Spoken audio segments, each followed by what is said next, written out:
Olá, pessoal. Meu nome é Fabrício e hoje a gente vai conversar sobre comunicação intracelular. Vamos apresentar aqui os slides. E a primeira coisa que eu queria conversar aqui com vocês é a gente fazer uma analogia da comunicação humana. Então, vamos imaginar um emissor, uma pessoa emissora, uma pessoa receptora, entre elas uma mensagem que vai ser interpretada pela receptora. Só que em lugar das pessoas, nós vamos ter esses elementos aqui, que são elementos de comunicação. Uma célula secretora, um mensageiro e uma célula-alvo. Então, a célula secretora, ela vai ser uma célula que possui uma vesícula, e no interior dessa vesícula, essa bolsinha, né, nós vamos ter o mensageiro, que aqui está representado por essa gotinha deitada, né, dentro da vesícula, que é o mensageiro. Bom, esse mensageiro vai ter que ser secretado por meio extracelular. Várias moléculas de mensageiro, aqui sendo secretado pela célula secretora, e vão ter que atingir do outro lado aqui a célula-alvo, através do receptor. Então, vejam aqui do lado direito o receptor, presente aqui na célula-alvo, né? Existem três tipos de comunicação intercelular: comunicação parácrina, endócrina e autócrina. A comunicação parácrina é aquela em que o mensageiro sai da célula secretora e acha uma célula-alvo próxima a ela. A endócrina é aquela em que o mensageiro tem que ir para a corrente sanguínea e atingir uma célula-alvo distante. É a ação dos hormônios, né? E a comunicação autócrina é aquela em que a célula secretora emite o mensageiro, e esse mensageiro vai agir nela própria, e isso é chamado comunicação autócrina. Bom, recapitulando aqui a figura anterior, a gente vai ver então o mensageiro agora já interagindo com o seu receptor na célula-alvo, e quando ocorre essa ligação aqui, segundo aquele modelo geral, chave-fechadura, nós temos uma modificação conformacional desse receptor. Há uma mudança nessa molécula, né? Uma mudança, digamos assim, tridimensional na molécula, que vai sinalizar, essa mudança conformacional sinaliza para dentro da célula-alvo, aqui à direita, né? Que o meu cursor acho que não está aparecendo para vocês, né? Mas aqui do lado direito a célula-alvo, então, esse receptor, né, sofre uma mudança conformacional e essa mudança emite um sinal para dentro da célula, que dá início à cascata de sinalização. Então, vamos ter uma cascata de sinalização dentro dessa célula, tá? Bom, representando aqui no maior aumento, de novo, mensageiro ligado ao receptor, dando origem a um segundo mensageiro. Por que segundo? Porque o primeiro mensageiro é o extracelular. O segundo mensageiro, dentro da célula, que vai dar origem a essa cascata de sinalização intracelular, pode ser AMP cíclico ou cálcio. Então, esses dois aqui são os principais exemplos de segundos mensageiros, ou seja, de substância que é imediatamente produzida após a interação entre o mensageiro e o seu receptor específico na célula-alvo. Esse segundo mensageiro, por sua vez, vai dar origem a uma série de modificações, de reações químicas que constituem a cascata de sinalização, né? Por fim, essa cascata de sinalização intracelular vai dar origem a efeitos intracelulares, a um efeito final fisiológico dentro da célula, como, por exemplo, a ativação de genes ou de enzimas ou outros produtos que venham a ser secretados pela célula-alvo, né? Então, em resumo, os nossos sistemas de comunicação intercelular podem ser relacionados a vários sistemas orgânicos, e cada um deles terá o seu mensageiro. O mensageiro neurotransmissor é aquele que serve ao sistema nervoso. O mensageiro hormônio serve ao sistema endócrino, o mensageiro citocinas serve ao sistema imune. Mas desses três grandes sistemas de comunicação intercelular, o sistema endócrino e o sistema imune vocês vão estudar em outro momento, na verdade, o sistema imune já nesse semestre, e a gente vai se concentrar aqui na neurotransmissão, neurotransmissores e sistema nervoso, particularmente o sistema nervoso central, tá? Então, vamos representar essa interação por dois neurônios, entre eles a sinapse, vocês sabem o que é já do ensino médio, né? Então, a sinapse representa esse espaço virtual entre neurônios, e para que haja comunicação, o neurônio pré-sináptico, esse da esquerda, é um neurônio pré-sináptico, porque ele vem antes da sinapse, e secreta o neurotransmissor na sinapse. E são esses grãozinhos verdinhos aqui dentro dessa área verde maior da sinapse. E esses neurotransmissores vão interagir com receptores, né, nessa pontinha aqui do neurônio pós-sináptico. Essa é a interação que vai se dar. Vamos fazer um maior aumento, então, dessa interação sináptica, colocando aqui o neurônio pré-sináptico à esquerda, a sua terminação, né, à esquerda, aqui à direita o pós-sináptico, que pode ser uma outra célula que não seja neurônio, pode ser uma célula muscular lisa no vaso sanguíneo, fazendo vasoconstrição ou vasodilatação, pode ser uma célula estriada, muscular estriada esquelética, né, para contrair o músculo, pode ser um estriado cardíaco para fazer aumento da frequência cardíaca ou da contratilidade, mas aqui a gente vai considerar que a célula pós-sináptica seja um neurônio, tá? Neurônio pós-sináptico, que a gente está falando só do sistema nervoso central. Do lado esquerdo, então, quais são os neurotransmissores secretados pela célula pré-sináptica? Não necessariamente todos eles pelo mesmo neurônio, aqui é só para representar, né? Então, nós temos os 6 principais, o glutamato, aqui o amarelinho, o GABA, que é o ácido gama-aminobutírico, esse verde, a dopamina, DA, 5-HT-5-hidroxitriptamina, mais conhecida como serotonina, NAD é noradrenalina e ACH, acetilcolina. Esses dois últimos a gente vai estudar melhor numa conferência sobre sistema nervoso autônomo. E a gente hoje vai dar ênfase nesses 4 primeiros. Glutamato, que é o principal neurotransmissor excitatório, GABA, que é o principal inibitório, dopamina, serotonina. Bom, aqui do lado direito nós vamos ter o neurônio pós-sináptico com os receptores, as orelhinhas, para receber essas mensagens dos mensageiros aqui da esquerda. Então, o glutamato, o amarelinho, vai se ligar a um desses 2 receptores aqui de amarelo, o AMPA ou NMDA. Vejam que eu coloquei no AMPA e no NMDA o sinal de positivo, indicando que ele é excitatório. O glutamato é o principal neurotransmissor excitatório do sistema nervoso. Já o GABA vai se ligar a receptores que são inibitórios, por isso menos aqui do lado do receptor. Dopamina, há 2 grupos de receptores, grupo D1, que contém os receptores D1 e D5, excitatórios, e o grupo D2, que contém o D2, D3 e D4, que são inibitórios.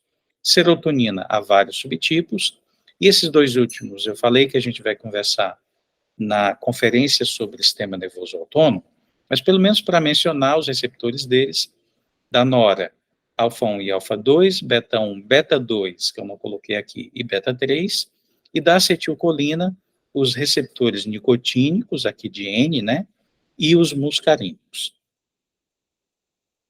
Mas também haverá receptores, eventualmente, na célula pré-sináptica também.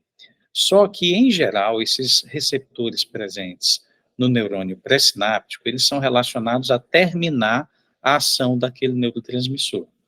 Eles podem ajudar a terminar, certo? De que forma? Por exemplo, aqui, vamos pegar esses daqui de baixo, no neurônio pré-sináptico, né?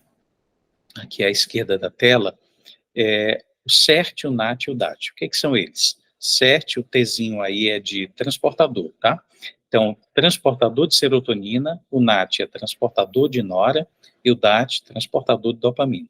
Então, esses neurotransmissores, dopamina, serotonina, noradrenalina, quando fazem seus efeitos lá no neurônio pós-sináptico, depois de um tempo eles têm que ser recapturados pelo neurônio pré-sináptico para terminar a ação deles, tá? Inclusive, eles podem ser alvos farmacológicos, porque, digamos, num paciente depressivo, nós temos uma ideia geral, uma teoria que fala que as monoaminas podem estar diminuídas. Então, se você conseguir aumentar as monoaminas, que são elas, serotonina, dopamina e noradrenalina, o humor do paciente pode melhorar, né? Então, se a gente bloquear, aqui à esquerda, que esses 3 transportadores podem ser bloqueados por antidepressivos, e isso aumenta a disponibilidade dos neurotransmissores para melhorar o humor do paciente. Por outro lado, aqui nos receptores pós-sinápticos, né, de dopamina, nós podemos bloqueá-los também, nesse caso, para impedir a ação deles. É uma coisa oposta ao que eu falei dos antidepressivos, que aqui vai ser bloquear o receptor, então a dopa não vai agir. Por que isso? Porque aqui é o contrário. No fenômeno da psicose, o que a gente quer é que a dopamina não fique exageradamente em ação. Para isso, a gente bloqueia o receptor dela, certo? E porque foi estudado que os fenômenos psicóticos têm a ver com o aumento da dopamina em certas vias, né? O que é fenômeno psicótico? A psicose é uma distorção grave da senso-percepção. Então, por exemplo, eu posso olhar aqui para uma caneta e achar que essa caneta é um revólver. Isso é uma distorção grave da senso-percepção. E a gente chama isso de delírio, não é? Mas o delírio, ele pode ser de outro tipo. Por exemplo, duas pessoas se cumprimentam e uma delas acha que esse aperto de mão significa uma mensagem para alguém de outro estado perseguir o filho dele na escola desse filho ou no trabalho do filho e assim por diante. Então, isso é um delírio, uma distorção grave da realidade. Já na alucinação, você tem a criação de uma realidade não presente. Exemplo, ouvir vozes. Então, você não distorce vozes. Você ouve vozes que, na verdade, não existem. Isso é alucinação. Delírios e alucinações são exemplos de fenômeno psicótico. E a gente pode tentar bloqueá-los, bloqueando o excesso de atividade da dopamina, agindo nos receptores dela, tá? Então, só para exemplificar um pouco a ação medicamentosa. Mas, de novo, aqui no neurônio pré-sináptico, nós vamos ter os neurotransmissores sendo secretados, glutamato, que é o GLT, GABA, dopamina, 5-HT, que é a serotonina, NAD, que é a noradrenalina, e a acetilcolina. Do outro lado, os receptores, que são os receptores com as cores aqui dos neurotransmissores. Temos receptores pré-sinápticos, geralmente associados ao término da ação do neurotransmissor. Mas existem outras duas formas de terminar a ação do neurotransmissor. Uma delas, eu falei, é recapturá-los através dos seus transportadores, que são esses exemplos aqui, NAT, DAT e o CERT, né? Mas também uma outra forma seria o neurotransmissor se dissipar para longe da sinapse. Depois de algum tempo, ele vai sendo secretado, alguns vão se ligar, o receptor vai ficar saturado, ou seja, não vai ter mais receptor, e as próximas moléculas vão simplesmente se espalhar e não vão mais fazer efeito. Essa é uma segunda forma de terminar a ação do neurotransmissor. E a terceira forma é através de uma enzima que destrua o neurotransmissor.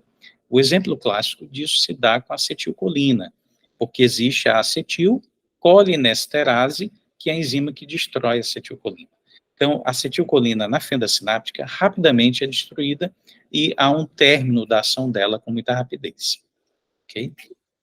Muito bem. Falando agora dos receptores, nós vamos ter dois tipos principais, que são receptores ligados à proteína G, considerados metabotrópicos. Vamos gravar da seguinte forma: receptor ligado à proteína G altera o metabolismo da célula.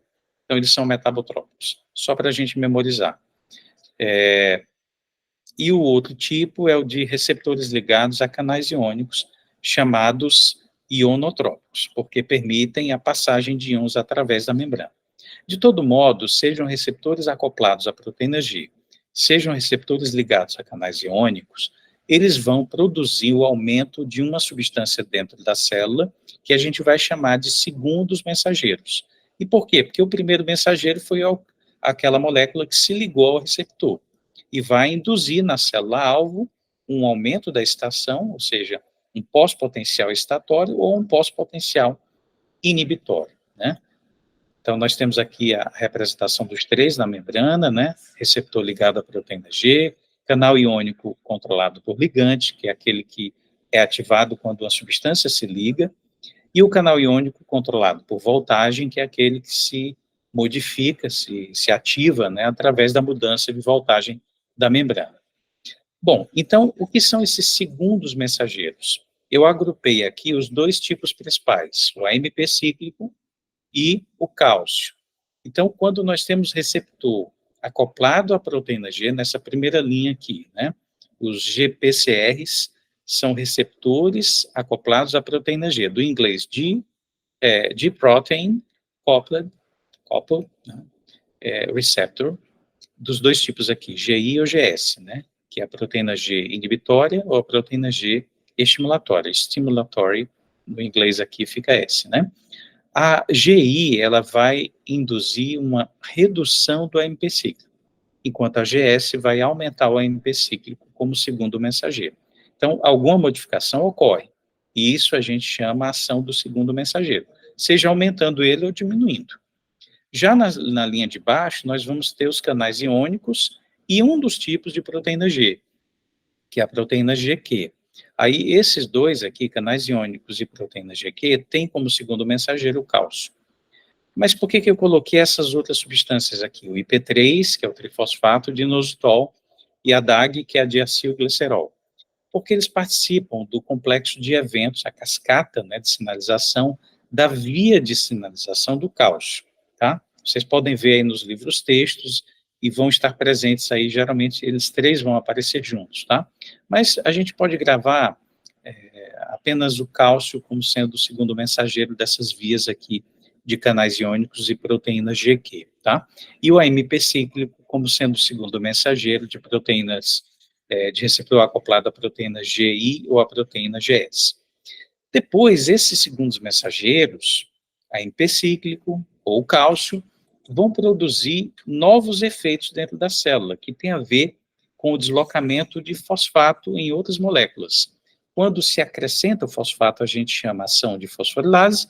Quando retira fosfato de molécula e é inativa, nós dizemos que é uma ação de fosfatase. E do equilíbrio entre a ação de fosforilase e fosfatase é que nós vamos ter um efeito final dentro da célula. Voltando para a figura aqui da representação da membrana celular e de um dos tipos de receptor, só para a gente usar isso aqui como modelo, tá? Então, vamos tentar nos concentrar nesse modelo de cascata de sinalização que é desencadeada pelo receptor acoplado à proteína G do tipo GS, que é estimulatória e que, portanto, aumenta o nível de AMP cíclico, né?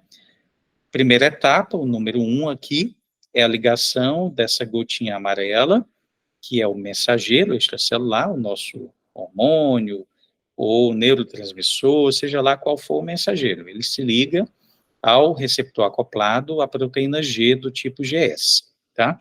O que vai acontecer? Uma mudança conformacional nessa molécula de proteína G, ela tem 3 cadeias, alfa, beta e gama, mas ela libera, com essa mudança, a partir da interação com seu mensageiro, ela libera a cadeia alfa, que vai interagir com uma enzima lá na membrana, chamada adenilato ciclase, ou adenilil ciclase. E essa enzima, adenilato ciclase, como o nome sugere, né, adene de adenina, porque ela vai agir no ADP, que tem adenina, né? Então, o adenilato ciclase quebra o ADP em AMP cíclico, e assim a gente vai ter a origem do segundo mensageiro, AMP cíclico dessa via. Então, o 2 aqui, porque é o segundo mensageiro. E a gente pode dizer que as outras etapas seriam o terceiro e quarto mensageiros, mas alguns autores dizem que tudo é apenas segundos mensageiros, para simplificar, tá? Mas eu coloquei aqui como etapas, então vamos lá. A terceira etapa seria o AMP cíclico, vai ativar essa proteína quinase A, PKA. Toda substância que tem esse sufixo aqui, quinase, quer dizer que ele manipula o fosfato rico em energia, tá? Seja fosforilando normalmente uma outra substância. E aí a proteína quinase A, ele vai ser um mensageiro que atravessa a membrana nuclear carioteca e vai interagir com esse elemento aqui, que é o CREB, que seria a quarta etapa, e esse CREB vai ativar genes específicos para a produção de enzimas reguladoras ou outro tipo de produto dentro dessa célula. E esse produto poderá, inclusive, ser secretado, por exemplo, se ela for uma célula, vamos dizer, uma célula do sistema imune, seja uma célula endócrina, ou seja um neurônio, pode ter um produto que vai ser secretado. Mas o que importa agora para nós é ver essa cascata de sinalização intracelular, tá? De novo, mensageiro extracelular faz a primeira etapa, liga-se à proteína GS, estimulatória, que tem mudança conformacional, libera a cadeia alfa, que interage com a adenilato ciclase, produzindo AMP cíclico, que ativa a proteína quinase A, que ativa CREB e ocorre a ativação gênica.